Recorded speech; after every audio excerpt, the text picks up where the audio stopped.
Because here's the thing that I want to say, specifically when we're worried about blowback, like when we're worried about other people's opinions. Who here watched the Super Bowl halftime show last year with Jennifer Lopez and Shakira? Who here was like, oh my God, like, what is even happening? Like, so much feminine power and expression on that stage. You know, and there were all these conversations happening afterwards that were like, how could they do that? This is like a family event. And like, fucking, this is so inappropriate. My children, their eyes. And I will say, like, the question was really like, oh, was that objectifying or was it empowering? Like, were they objectifying themselves or was it actual empowerment? In a patriarchal system, I forget who it was that said this, but this was like a tweet I read that I was like, that's the truest thing I've ever heard.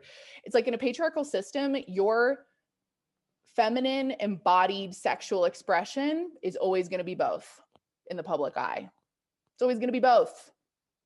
It's going to be both a level, there's going to be a level of objectification to it, and there's going to be a level of empowerment to it in a patriarchal system.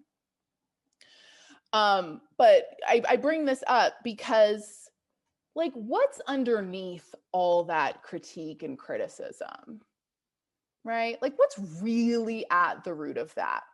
When someone tries to shame someone else for existing in their full power or owning their beauty or their body,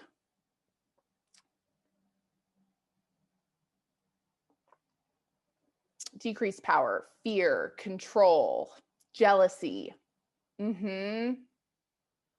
Like when someone is shaming you, that's coming from their shame. How many of those women, Jennifer Lopez is 50 fucking years old. How many of the like closed-minded mothers on Twitter wish that they had the lady balls to fucking show up and own their sex in that way? And they would never admit it to themselves.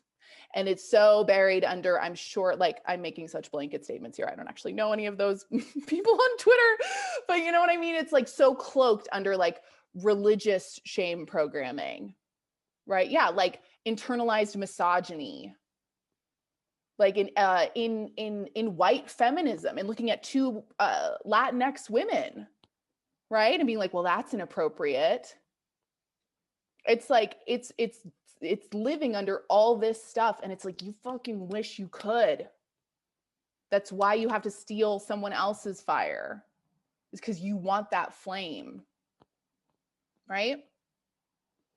So when we are concerned with blowback, other people's projections, other people's feedback, and all of that, the thing to really try to remember is that we never really know where it's coming from. We never really know where it's coming from in other people.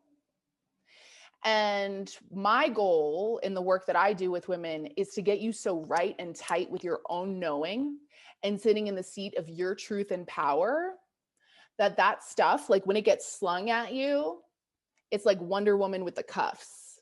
Like, it's just like, boom, boom. Oh, another one. Like, it's like you can't be touched.